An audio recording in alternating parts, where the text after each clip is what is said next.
ओम शांति। बाबा सदैव कहते हैं ये संगम युग पर हर एक आत्मा का ड्रामा में एक्यूरेट पार्ट है। वहां ड्रामा वहां मेरा भाग्य वहां मेरा पार्ट सच में इसकी प्रैक्टिकल अनुभूति हर पल हर मुझ आत्मा ने अनुभव की है। सर्वप्रथम जब मैं मधुबन में आई, जानकी दादी जी वहां थी, मैं उनको नहीं जानती थी। और उस दिन दादी ने कुमारियों का क्लास रखा हुआ था। एक कुमारी को भेजा कि आज ये एक नई पतली सी कुमारी आई है, उसको भी क्लास में बुलाओ। वो बहन ने मुझे आके कहा और मैं भी समय पर क्लास में पहुंच गई। और दादी जी की क्लास का एक शब्द, ना कभी किसी पर प्रभावित होना और ना किसी को स्वयं के प्रभाव में लाना, स्वयं में फंसाना, दादी जी के ये बोल मुझे बहुत बहुत दिल में गहरे छू गए। और इसी ने ही मुझे महसूस कराया कि बुद्धि का योग जितना बाबा से होगा उतना औरों का बुद्धि योग भी बाबा के साथ में लगा सकूंगी। दादी को बैडमिंटन बहुत पसंद था। बैडमिंटन का खेल नहीं, लेकिन प्रश्न उत्तर करना दादी की एक हॉबी थी। और उसमें भी विशेष दादी को टीचर्स बहनों के लिए जो एक जिगरी प्यार था, जो जिगरी मोहब्बत थी, उन्हों को एक विशेष पालना देना और उन्हों से ज्ञान की रूहान करना दादी को बहुत अच्छा लगता था। जब भी मधुबन होती थी, दादी कहती है टीचर्स को बुलाओ। कितने बजे बुलाएंगी? और टीचर्स को बुला करके दादी सच में उन्हों से जो ज्ञान की गहरी रूहान करती थी, इतना दादी को शेयरिंग करने का और बहनों को इंस्पायर करने का लक्ष्य रहता था कि जो बाप दादा की आशा है, कैसे जल्दी जल्दी ये बाप समान बन बाप दादा की उन आशाओं को पूरा करें। ये दादी को बहुत बहुत अच्छा लगता था। फिर मैंने दादी में 3S देखे, सादगी, सच्चाई और सफाई। और उसके लिए दादी सदैव निज ज्ञान के स्वरूप में स्थित होना, इस पर दादी हमें विशेष जोर देती थी। दादी जी को सदा मैंने यज्ञ के प्रति बहुत गहरी भावनाओं से देखा। यज्ञ जैसे कि दादी जी का प्राण था। यज्ञ की एक एक पाई की दादी को वैल्यू थी।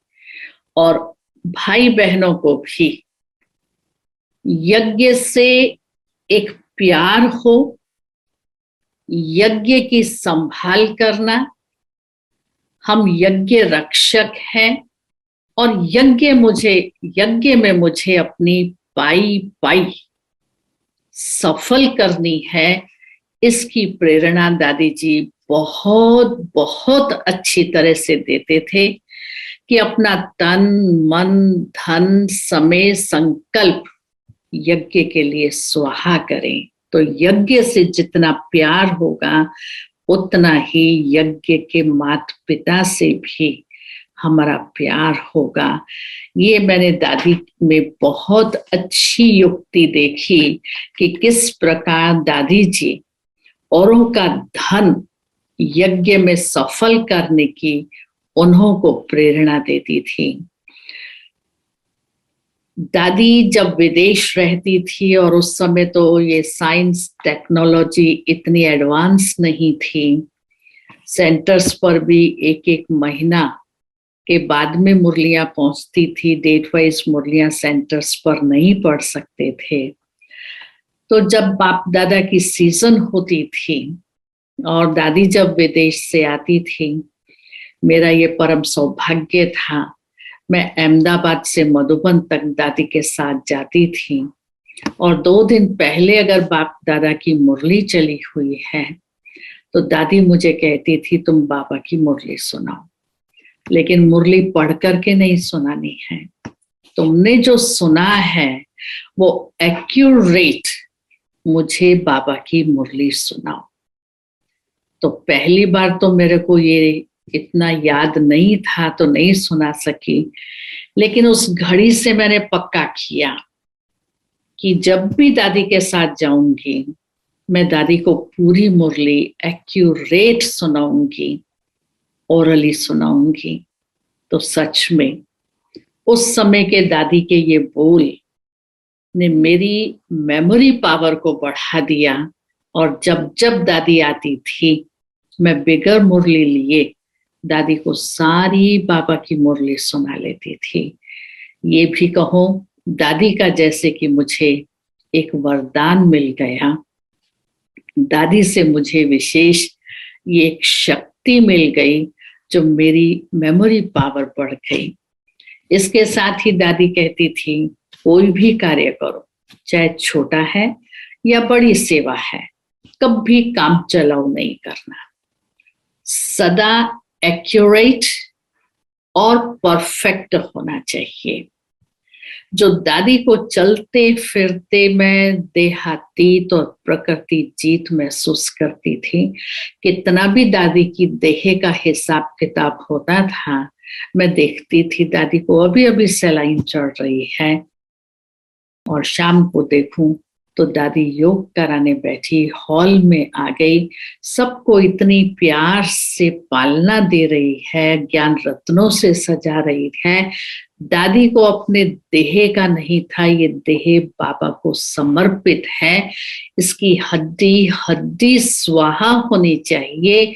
अथकपन दादी में देखा जिसने मुझे बोल करके नहीं लेकिन दादी के व्यवहार से, दादी की एक्टिविटी से, दादी की चलन से, अथकपन किसको कहते हैं, सदा अलर्ट किसको कहते हैं, सदा एक्टिव किसको कहते हैं, मैंने दादी से वो अनुभव किया और उसको जीवन में धारण किया। दादी को पढ़ाई का बहुत शौक था। दादी हर पत्र पुष्प, ज्ञान अमृत, मीडिया, जितने भी अपने लिटरेचर नए नए निकलते थे, दादी कभी फ्री नहीं बैठती थी, वो पढ़ती रहती थी। दादी की दिनचर्या की एक्यूरेसी की परफेक्शन ने मेरे जीवन पर बहुत प्रभाव डाला। दादी जब एक बार अहमदाबाद में थी, बहुत बीमार थी, दादी को बहुत गहरा स्ट्रॉन्ग अस्थमा का अटैक था।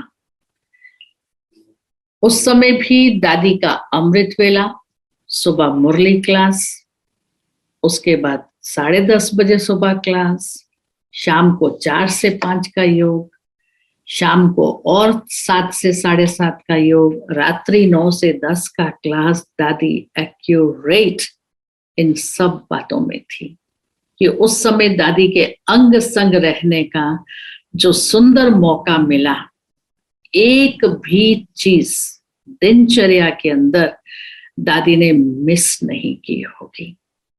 जब विदेश सेवा पर थी तो मैं सिंगापुर में थी। जब सिंगापुर गई थी उस समय कोई भाई बहन वहां नहीं थे। 2 दिन, 4 दिन, 5 दिन हुए, मैंने दादी को फोन किया, दादी आपने मुझे यहाँ क्यों भेजा है, यहाँ तो कोई है ही नहीं। तो दादी ने कहा कि शारदा, मैं भी जब लंदन आई थी तो लंदन में भी कोई नहीं था, हम कारपेट के फूलों को मुरली सुनाते थे। मैंने कहा दादी आपके तो कारपेट पर भी फूल थे, मेरे पास तो जो यहाँ कारपेट है ना उस पर तो फूल भी नहीं है, प्लेन ही है। दादी कहती है तुम बैठ के विचार सागर मंथन करो और मंथन करके तुम किसको भी सुनाओ, कोई ना कोई तुमको मिल जाएगा। तुम सूक्ष्म मनसा सकाश देती हुई आत्माओं का आह्वान करो। और सच में ये बात प्रैक्टिकल मैंने अनुभव की और इससे मुझे दादी से बहुत इंस्पिरेशंस मिली जो आज भी मैं प्रैक्टिकल अनुभव करती हूँ। जब कभी दादी के पास बैठती थी, दादी से रूहान करती होती थी, कभी दादी कहती थी कुछ पूछना है तो पूछो, तो मैं पूछती थी दादी आप अशरीरी की कैसे प्रैक्टिस करते हो। तो दादी से बात कर रही होती थी, इतने में दादी 1 सेकंड में अपने को डिटैच कर लेती थी और फिर कहती थी ऐसे प्रैक्टिस करो। बात करते करते, कर्म करते करते एकदम अपने को डिटैच कर लो। ऐसे अपने आप खुद को ट्रेनिंग दो, अपने संकल्पों को अपने ऑर्डर से चलाओ। इतनी दादी लाइट और इजी थी और मैं भी दादी के साथ में बहुत लाइट और इजी थी। कभी भी कोई भी बात पूछनी है, कोई प्रश्न है, किसी से भी संबंधित है, मैं बहुत इजीली दादी के पास चली जाती थी और दादी को पूछ लेती थी। तो दादी बहुत सहज, कोई भी बात को कैसे फुल स्टॉप लगा देना है, कैसे पास्ट को पास्ट करके अपनी स्थिति को निसंकल्प बना करके डबल लाइट बनाना है, ये दादी ने प्रैक्टिकल मुझे बात करते करते, रूहान करते करते अनुभव कराया और सिखाया। सच में बाबा ने दादियों को ऐसा बनाया जो माता पिता की प्रैक्टिकल पालना दे करके हमें बाप समान बनाने के लिए सदा ही हम सब के प्रति बहुत बहुत शुभ भावना और शुभकामना रखी। इसकी ही वर्तमान समय सदैव प्रैक्टिस करते सभी आत्माओं की मनसा सकाश से सेवा करते रहती हूँ। ओम शांति।